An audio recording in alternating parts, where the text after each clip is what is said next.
Saludos cordiales, bienvenidos a la asignatura de Administración y Gerencia, un espacio diseñado para el análisis profundo de los principios, procesos y técnicas esenciales que impulsan el liderazgo organizacional en el siglo XXI.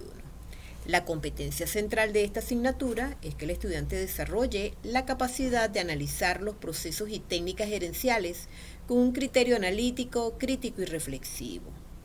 Nuestro enfoque principal será examinar cómo estas herramientas impactan y optimizan las funciones administrativas clave. A lo largo de la asignatura exploraremos cómo los gerentes planifican, organizan, dirigen y controlan, pero yendo más allá de la teoría para examinar sus aplicaciones prácticas. Esto implica desarrollar un pensamiento crítico para evaluar la efectividad de las estrategias gerenciales en distintos contextos, reflexionar sobre los dilemas éticos y sociales de la toma de decisiones, analizar la influencia de las tendencias tecnológicas y globales en la administración. El objetivo es que cada uno de ustedes se convierta en un profesional capaz de gestionar organizaciones no solo de manera eficiente, sino también con la visión estratégica y la conciencia que demanda un entorno empresarial en constante evolución. Esta asignatura está estructurada en 3 grandes núcleos temáticos. El primero es el proceso administrativo como herramienta en el manejo de las empresas. Su competencia es que analiza la administración y su proceso administrativo para determinar su aplicación en las organizaciones. El contenido de este tema maneja los siguientes aspectos: los objetivos, funciones, recursos, tipos, aspectos legales, administración, el proceso administrativo, lo que es planificación, organización, dirección y control. El segundo tema es la toma de decisiones en las organizaciones. Su competencia es que determina la relación entre las organizaciones y el proceso de toma de decisiones. El contenido está relacionado con lo que es problemas, definición, elementos, tipos, acciones, el proceso de toma de decisiones, tipo de decisiones, premisas, evaluación de la decisión, teoría de las decisiones, decisiones gerenciales, técnicas grupales de toma de decisiones en las organizaciones. Y el tercer tema se refiere a la planificación estratégica en las organizaciones. Su competencia es que aplica el proceso de planificación estratégica como una herramienta para el cumplimiento de los objetivos organizacionales. Y su contenido se refiere al proceso, beneficios, lo que es la misión, visión, objetivos estratégicos, análisis de factores externos e internos, los factores internos con su matriz de factores internos, los factores externos con su matriz y la formulación de estrategias que se basa en la matriz FODA. En cuanto al plan de evaluación, esta unidad curricular tiene 2 actividades evaluativas de 50% cada una. La primera es un cuestionario y la segunda es un informe escrito. El cuestionario se les colocó en la plataforma el banco de preguntas que posiblemente puedan salir en el cuestionario porque van a salir pues en forma aleatoria. Este primer cuestionario está versado en los contenidos de las unidades 1 y 2, en lo que es el proceso administrativo y el proceso de toma de decisiones en las organizaciones. La segunda actividad es referida a un informe que tienen que realizar en función de ¿qué? De la planificación estratégica de la organización, donde se les pide lo que es el nombre de la empresa, la actividad económica, si es una empresa de distribución o es una empresa manufacturera, una empresa de servicios. Ustedes deben diseñar lo que es la misión, visión, sus objetivos, sus valores y realizarle un análisis a través de la matriz FODA. A continuación, algunas sugerencias para el cumplimiento de las actividades. Lean, revisen y consulten el contenido de cada núcleo temático, Les recomiendo que elaboren un resumen, cuadros sinópticos y con respecto al banco de preguntas, bueno, respondan cada una de las preguntas que se les anexó en el tema. Es importante que lean con detenimiento las instrucciones antes de realizar la actividad evaluativa y, bueno, revisen la rúbrica, porque la segunda actividad, que es un informe, se va a evaluar en función de unos criterios que están establecidos en una rúbrica. Entonces es importante que realicen eso. Y otro aspecto es en evitar el plagio. Pues ustedes pueden copiar conceptos, pueden copiar teorías que se pueden conseguir en la web, pero siempre hay que darle crédito a esas personas, pues, que se tomaron la molestia de subir esa información. En este encuentro vamos a desarrollar los temas que corresponden al proceso administrativo como herramienta en el manejo de las empresas y la toma de decisiones en las organizaciones. Fíjense que en el dinámico mundo de los negocios, la capacidad de una organización para alcanzar sus metas depende directamente de la calidad de su gestión. Por eso esta asignatura servirá como un pilar fundamental para entender y dominar dos herramientas gerenciales clave: el proceso administrativo y el proceso de toma de decisiones. A continuación exploraremos el proceso administrativo, que actúa como una guía o brújula que orienta a las empresas hacia el logro de sus objetivos. Y este se compone de las 4 funciones interrelacionadas de la administración. En primer lugar tenemos la planeación, que es la fase inicial, donde se definen los objetivos y se trazan las estrategias para alcanzarlos. La segunda es la organización, donde se estructuran los recursos humanos y materiales de la empresa de la forma más eficiente posible. La tercera es la dirección, la etapa en la que se lidera y motiva al equipo para que ejecute las tareas de manera efectiva.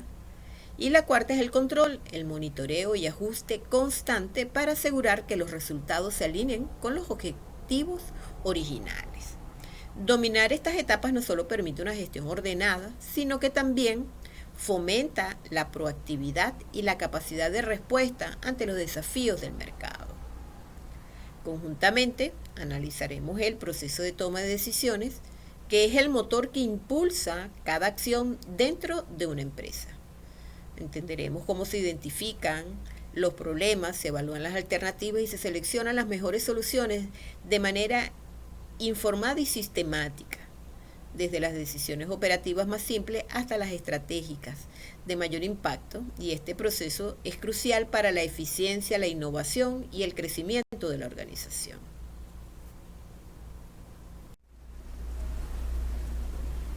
Entrando en el primer tema, el proceso administrativo como herramienta en el manejo de las empresas, podemos acotar que las empresas representan el principal factor dinámico de la economía de una nación y a la vez constituyen un medio de distribución que influye directamente en la vida privada de sus habitantes.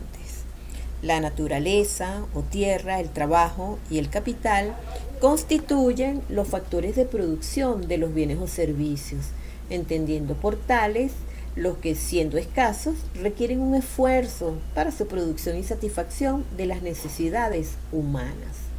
El aprovechamiento conjunto de los diversos factores de producción, cuando va dirigida a la creación de bienes y servicios, ya sea que se parta de materias primas o de otros insumos intermedios, con base en la tecnología aplicable en cada caso, constituye la empresa.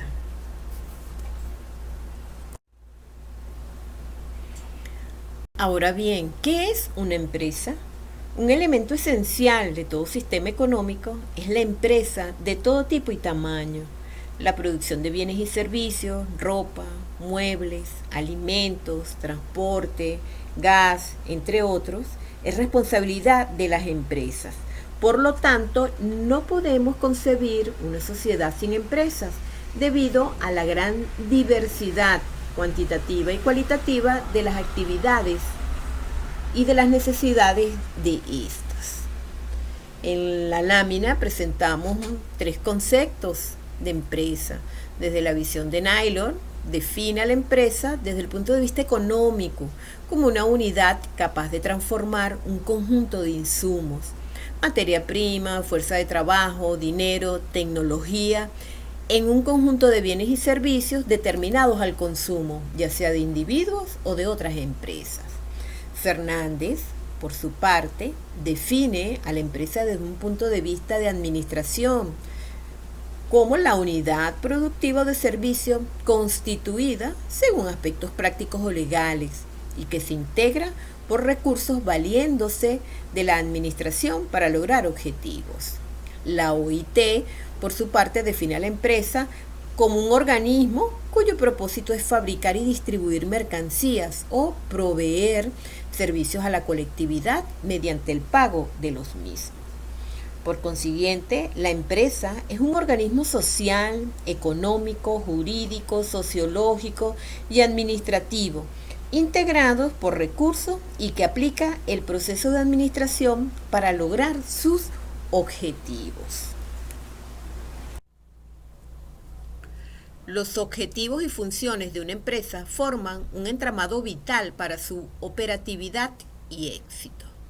La visión de Peter Drucker sobre los objetivos empresariales como algo más que la ganancia subraya una perspectiva moderna de la gestión, donde la empresa es un actor social y económico.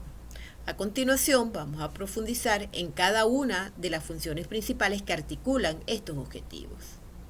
En primer lugar tenemos la producción y operaciones. Esta función es la encargada de la transformación, tomando insumos, materia prima, información, mano de obra y convirtiéndolos en productos o servicios. Su relevancia es crucial, ya que impacta directamente en la capacidad de la empresa para cumplir su promesa de valor. La obra de Chase, Jacob y Aquilano, Administración de la Producción y Operaciones, enfatiza que el objetivo no es solo producir, sino hacerlo de la manera más eficiente y con la calidad requerida. Esto implica la gestión de la cadena de suministro, la planificación de la producción, el control de los inventarios y la implementación de tecnologías que optimicen los procesos. Un sistema de producción deficiente puede anular cualquier esfuerzo de marketing o ventas. En segunda función tenemos la finanza. Las finanzas son el sistema circulatorio de la empresa. Su función principal es asegurar la viabilidad económica y la rentabilidad a largo plazo. Según los autores Breitling, Myers y Allen, en Principios de Finanzas Corporativas, esto se logra a través de decisiones de inversión, que consiste en elegir en qué proyectos o activos, bien sea maquinarias, tecnologías, se debe invertir el capital para generar el mayor retorno. Decisiones de financiación es decidir cómo se obtendrá el capital necesario para las inversiones, ya sea a través de capital propio, a través de las acciones o ajeno a través de una deuda. Gestión de capital de trabajo, que es administrar los activos y pasivos a corto plazo. Inventarios, cuentas por cobrar y por pagar para garantizar la liquidez operativa diaria. Una gestión financiera sólida es lo que permite a una empresa crecer, innovar y resistir las crisis económicas. En tercer lugar tenemos el marketing y ventas. Esta función es el vínculo de la empresa con el mercado. Su rol es doble: entender lo que el mercado necesita y luego comunicar y entregar el valor que la empresa ofrece. El marketing se encarga de los siguientes aspectos: investigación de mercado, que consiste en analizar el entorno, la competencia y las preferencias de los consumidores; el posicionamiento de la marca, que consiste en definir la identidad y el lugar que la empresa quiere ocupar en la mente de sus clientes; y las estrategias de producto, precio, plaza y promoción, las 4P, que consiste en tomar decisiones sobre estos aspectos y cómo comunicar su valor. Las ventas es la función que ejecuta la estrategia de marketing, convirtiendo los prospectos en clientes y generando los ingresos que alimentan a toda la organización. Por último, tenemos los recursos humanos. La función de recursos humanos se centra en el capital humano, el activo más valioso de cualquier organización.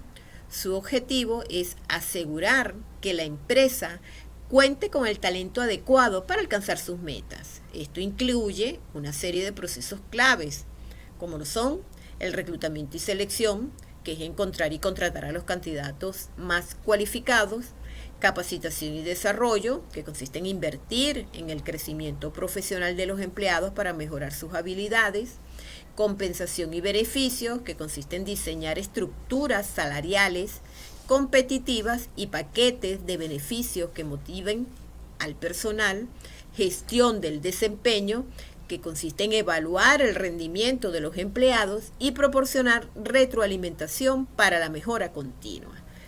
La gestión efectiva del personal no solo aumenta la productividad, sino que también fomenta un entorno laboral positivo y reduce la rotación de empleados.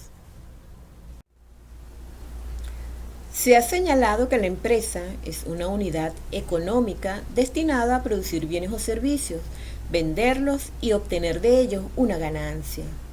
La ley reconoce la figura de empresa y la autoriza para llevar a cabo determinadas actividades productivas que de alguna manera buscan satisfacer las necesidades del hombre en la sociedad de consumo actual.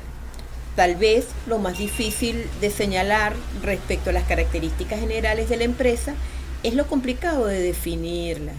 Y en realidad esto se presenta debido al gran conjunto de tipos y tamaños de empresa. Por ello, los autores presentan diferentes puntos de vista.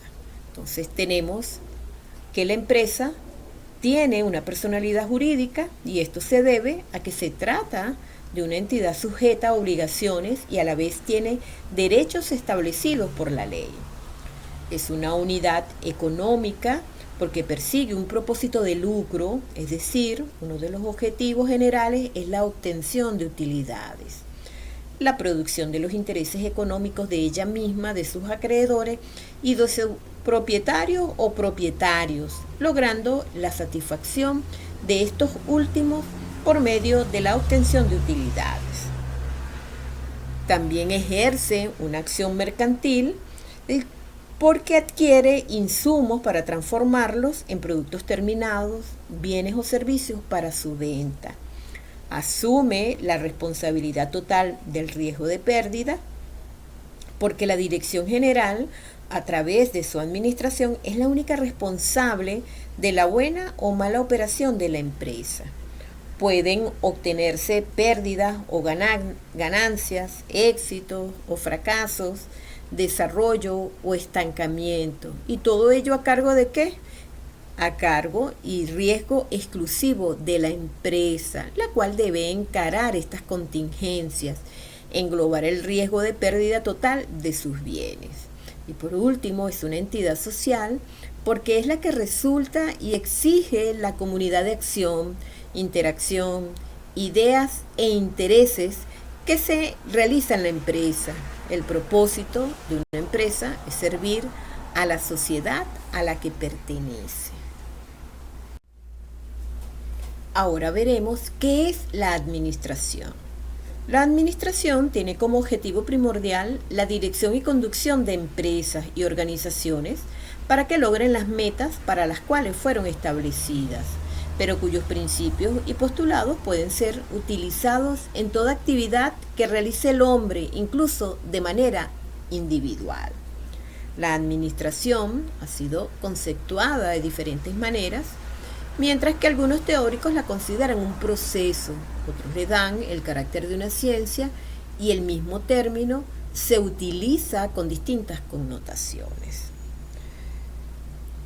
Desde el punto de vista de la administración como proceso, esta constituye una serie de acciones coordinadas dirigidas a determinadas metas, acciones que quienes son responsables de ejercer la administración en una empresa deben llevar a cabo a fin de lograr ¿qué? Los objetivos de la misma.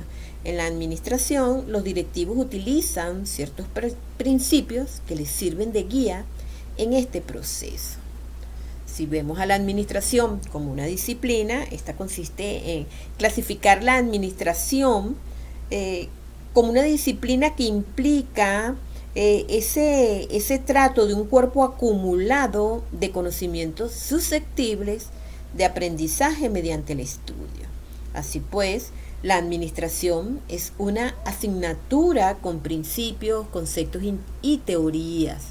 Se estudia la administración para entender cuáles son esos principios, cuáles son esos conceptos y cuáles son esas teorías para aprender de manera de aplicarlos en la gestión personal. Desde la perspectiva de las personas, entonces podemos decir que desde este punto de vista, las personas tienen un significado adicional, es decir, que se refiere a la importancia de los empleados, los colaboradores o los subordinados, como quieran que los quieran llamar, con los que el administrador trabaja y a los que dirige. ¿Para qué? Para que se cumplan los objetivos de la organización.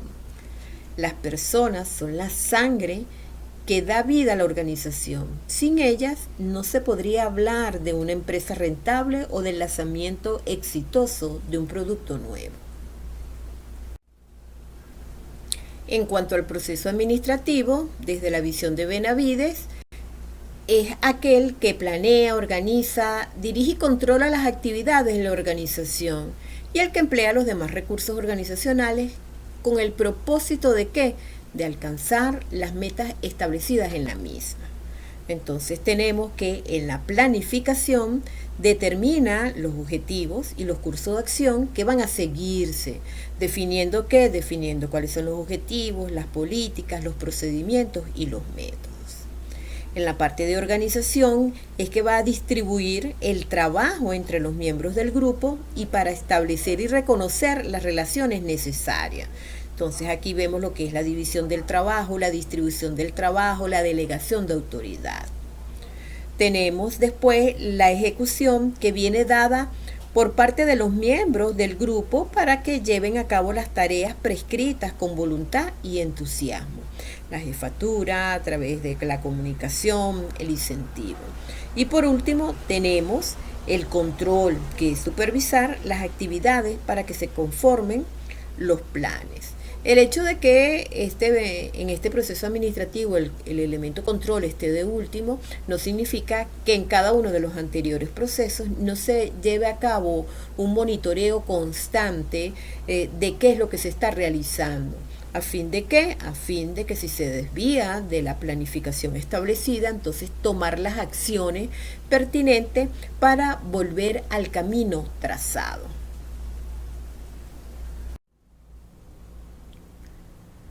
La planeación consiste en fijar el curso concreto de acción que ha de seguirse, estableciendo los principios que habrán de orientarlo, la secuencia de operaciones para realizarlo y las determinaciones de tiempos y de números necesarios para su realización.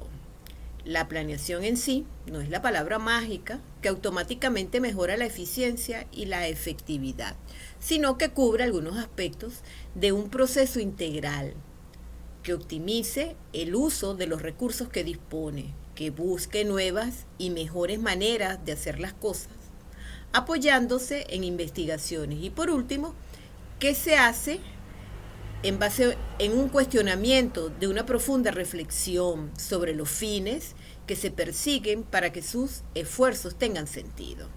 Entonces la planeación es esa habilidad de ver con mucha anticipación las consecuencias de las acciones actuales, la voluntad de sacrificar las ganancias a corto plazo a cambio de mayores beneficios a largo plazo y las habilidades de controlar lo que es controlable y de no inquietarse por lo que no lo es. Entonces la esencia de la planeación es la preocupación por ese futuro, es proyectar un futuro deseado y los medios efectivos para conseguirlo. Parte de la necesidad de planear las organizaciones es tan obvia y tan grande que es difícil encontrar a alguien que no esté de acuerdo con ella, pero es aún más difícil procurar que tal planeación sea útil porque confronta el hombre. En la actualidad, así como en un futuro próximo, la planeación tendrá que adaptarse a las características de la empresa y de la situación en que se realiza. La planeación se caracteriza entonces por ser en primer lugar, racional, ya que se basa en la lógica y el análisis, no en la intuición o la improvisación. Esto implica la recopilación de datos, el pronóstico de escenarios y la evaluación de alternativas de manera sistemática. Se dice que es sistemática porque considera a la empresa como un sistema interrelacionado. Un plan para un departamento debe estar sincronizado con los planes de otro departamento. Es flexible, aunque establece un camino, debe ser lo suficientemente adaptable para ajustarse a cambios inesperados en el entorno. La rigidez de un plan puede ser perjudicial. También se caracteriza por ser previa, es la fase inicial y precede a todas las demás. No se puede organizar, dirigir ni controlar sin un plan previo. Como ejemplo, una empresa de tecnología planea lanzar un nuevo software en un año. La planeación en este caso implica definir los objetivos, cuál es la cuota de mercado, ingresos esperados, las estrategias, el desarrollo ágil, la parte de marketing de contenidos y los planes de acción detallados para cada departamento, incluyendo los pasos, los plazos y los recursos necesarios para el proyecto. La etapa de organización es la segunda fase del proceso administrativo. Tras la planificación viene la organización, que es el proceso de asignar recursos humanos, financieros, físicos, tecnológicos y tareas entre los miembros de la organización para cumplir con los objetivos y planes establecidos. Fíjense que esta etapa incluye lo que es el diseño de la estructura organizativa. Esto implica definir cómo se dividirá el trabajo, cómo se agruparán las tareas y quién informará a quién. La estructura de una organización puede ser vertical, con una clara jerarquía, o puede ser más horizontal, con equipos de trabajo autónomos. La elección de la estructura depende de qué, de la naturaleza de la empresa, su tamaño, su industria, su estrategia y otros factores. La segunda etapa es la asignación de responsabilidades, donde cada empleado debe saber qué se espera de él o ella. Esto implica asignar tareas específicas a individuos o equipos y definir sus roles y responsabilidades. La tercera etapa es la coordinación de recursos y tareas. Es aquí donde los gerentes deben asegurarse de que todos los recursos y tareas estén alineados y trabajen juntos para cumplir con los planes y objetivos establecidos. Esto puede implicar coordinar entre diferentes departamentos, equipos o individuos. Y por último tenemos el establecimiento de relaciones de autoridad. Debe estar claro quién tiene autoridad sobre quién es responsable de qué y cómo se debe comunicar la información dentro de la organización. Entonces, la organización se distingue ¿por qué? Porque tiene presente una división del trabajo que asigna tareas específicas a cada individuo o grupo. Esto especializa el trabajo para aumentar la eficiencia y la productividad. Hay una coordinación de recursos porque hay que sincronizar y alinear los recursos humanos, materiales y financieros para que trabajen en forma conjunta hacia el mismo objetivo. Hay una jerarquía de autoridad. Hay que establecer una estructura de mando clara, definiendo quién tiene la autoridad para tomar decisiones y a quién debe reportar cada persona. Y hay una formalidad, donde suele representarse a través de un organigrama, que es una representación gráfica de la estructura formal y de las relaciones de autoridad en la empresa. Como ejemplo, podemos mencionar que para el lanzamiento del software, la organización implica crear un equipo de proyecto multifuncional. Entonces se asignan roles, el jefe de proyecto, los desarrolladores, los diseñadores, el equipo de marketing. Y se definen las líneas de autoridad, las responsabilidades de cada miembro y las herramientas de colaboración que se utilizarán para coordinar el trabajo. La etapa de dirección en el proceso administrativo se refiere al proceso de guiar, supervisar y motivar a los empleados para que realicen sus tareas de una manera efectiva y eficiente y así alcanzar los objetivos organizacionales. La dirección es una parte crucial del proceso administrativo que puede incluir los siguientes aspectos. El primero es el liderazgo, donde los jefes deben proporcionar una dirección clara, establecer expectativas claras, y esto implica la capacidad de tomar decisiones, comunicar efectivamente estas decisiones y motivar a los empleados. Tiene un componente motivacional, porque los gerentes deben ser capaces de motivar a sus empleados para que realicen mejor su trabajo. Esto puede implicar el uso de incentivos, tanto tangibles como intangibles, y el reconocimiento del buen desempeño. También otro de los componentes es la parte comunicacional. Una comunicación efectiva es crucial para la dirección. Los gerentes deben ser capaces de comunicar claramente las expectativas, proporcionar retroalimentación y resolver conflictos cuando sea necesario. El otro aspecto es la toma de decisiones, donde los gerentes deben tomar muchas decisiones, algunas rutinarias y otras críticas para el futuro de la empresa. La toma de decisiones eficaz implica evaluar la situación, considerar varias alternativas y seleccionar la mejor opción.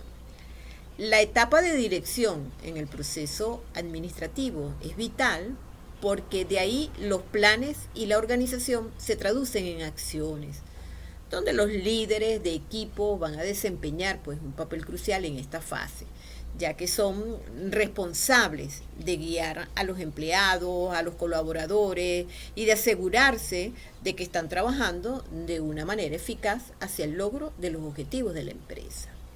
Entonces, la dirección se diferencia por sus atributos orientados a las personas.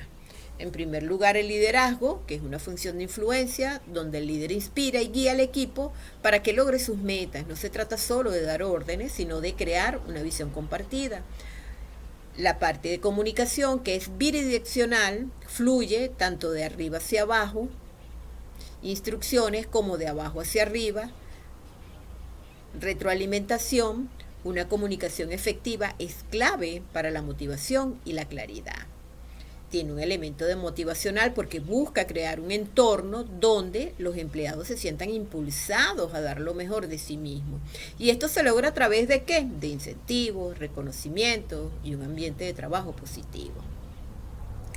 Tiene otro aspecto referente a la ejecución. Es la puesta en marcha de los planes. Sin una dirección efectiva, la planeación y la organización se quedan en el papel.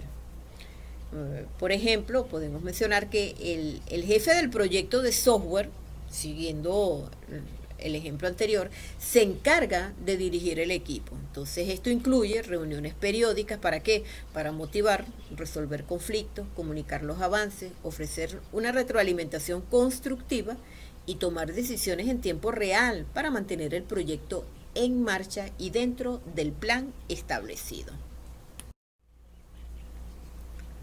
La etapa de control en el proceso administrativo es el proceso de monitorear el rendimiento de la empresa, comparándolo con los objetivos establecidos durante la etapa de planificación. Si se identifican desviaciones, se deben tomar medidas correctivas. La etapa de control es crucial para asegurar que la empresa esté en el camino correcto de alcanzar sus objetivos y para identificar y corregir cualquier problema antes de que se convierta en una crisis. También va a permitir a la empresa aprender de sus errores y mejorar continuamente. Estos son algunos puntos que se deben tener en cuenta en esta etapa. En primer lugar, el establecimiento de estándares de rendimiento.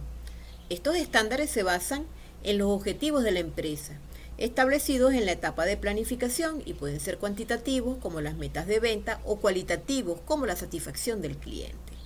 En segundo lugar, tenemos el monitoreo del rendimiento. Esto implica recoger y analizar datos para determinar cómo está rindiendo la empresa. Esto puede incluir el análisis de informes financieros, la realización de encuestas de satisfacción del cliente y la revisión del rendimiento de los empleados. En tercer lugar, tenemos la comparación del rendimiento con los estándares. Una vez que se ha recogido y analizado el rendimiento, se procede a comparar con los estándares establecidos. Si se identifican desviaciones, entonces se deben analizar y entender las razones de estas desviaciones. Y por último, tenemos tomar medidas correctivas. Si el rendimiento no cumple con los estándares, entonces los gerentes deben tomar medidas correctivas. Y esto puede incluir la revisión y ajuste de los planes y procesos, la capacitación o el despido de los empleados y la reasignación de los recursos. Entonces el control se caracteriza por ser cuantitativo y cualitativo porque utiliza indicadores para medir el desempeño, tanto en términos numéricos, ventas, costos, como en aspectos no numéricos, lo que es calidad y satisfacción del cliente. Es proactivo y retroactivo. Se puede aplicar para prevenir problemas antes de que ocurran, control preventivo, y para corregir desviaciones una vez que han sucedido. Control correctivo. Es continuo, es un proceso que se realiza de manera constante, no solo al final del ciclo.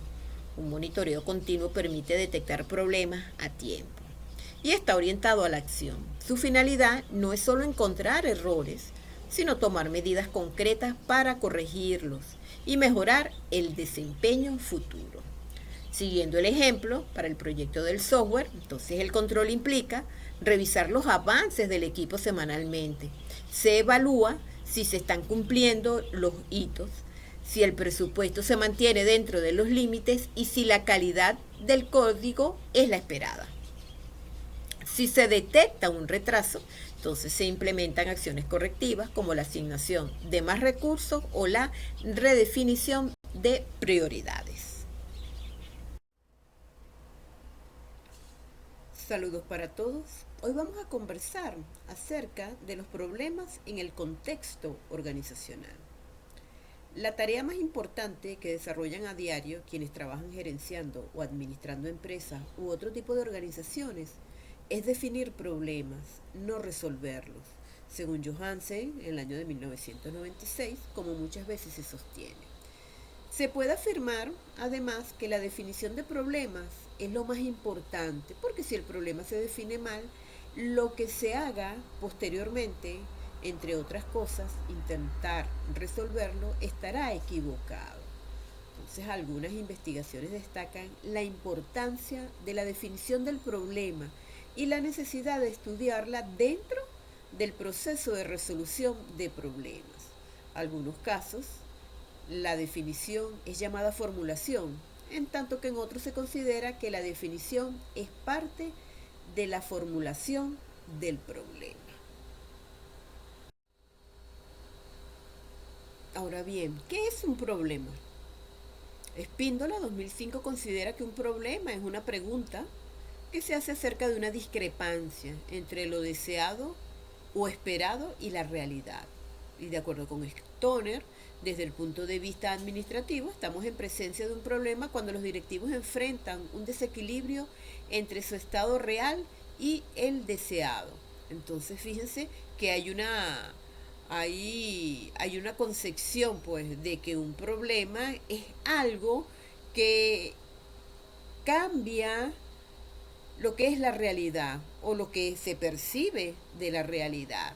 Es algo que se espera pero que no sucede, o relacionado con la realidad, o es algo que va a impactar de una forma u otra a las actividades normales dentro de la organización.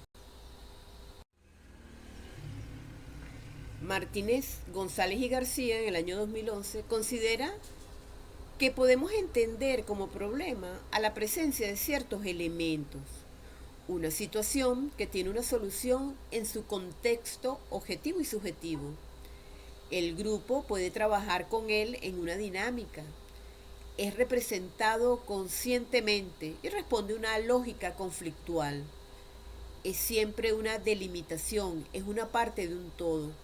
Es un obstáculo actual que dificulta la interacción adaptativa del grupo. Entonces podemos entender por estas consideraciones de estos autores que el problema debe ser percibido y debe ser sentido, pues, por las personas que están trabajando dentro de la organización o dentro del departamento donde se presenta esa situación. Gina Green, en el año de 1982, sostiene que el concepto de problema no resulta suficiente para determinar la existencia o no de uno de ellos. En consecuencia, formuló una serie de condiciones implícitas que permiten afirmar la existencia de un problema. Es decir, según este autor, si se asegura que alguna situación o objeto es un problema, entonces necesariamente alguien, en primer lugar, es o fue consciente de alguna situación o objeto relevante y detectable, o de algo que él creó, o por razones plausibles cree o creyó que existe o existió. Un segundo aspecto, que juzgó que la situación o objeto era de alguna manera indeseable y lo suficientemente indeseable como para cambiarlo en algo. O lo habría juzgado así si tuviera al tanto de la situación o hubiera planteado alguna situación con la expectativa que se modifique o complete pues de la manera más deseada. Como tercer aspecto, juzgó que era o sería al menos algo difícil de resolver o definir para él o para otras personas. Como cuarto aspecto, cree o creyó pues que la evidencia disponible hace posible que la situación sea solucionable, o sea, similar a problemas que se han resuelto en el pasado. Entonces es importante que él cree o creyó que es apropiado utilizar los conceptos de solvencia, resolución y resolución al considerar esa situación que él piensa que puede ser un problema. Definir un problema en palabras de Trevor es conocer el desvío entre dos estados, es decir, lo que debiera ocurrir y la realidad, pues lo que realmente está ocurriendo.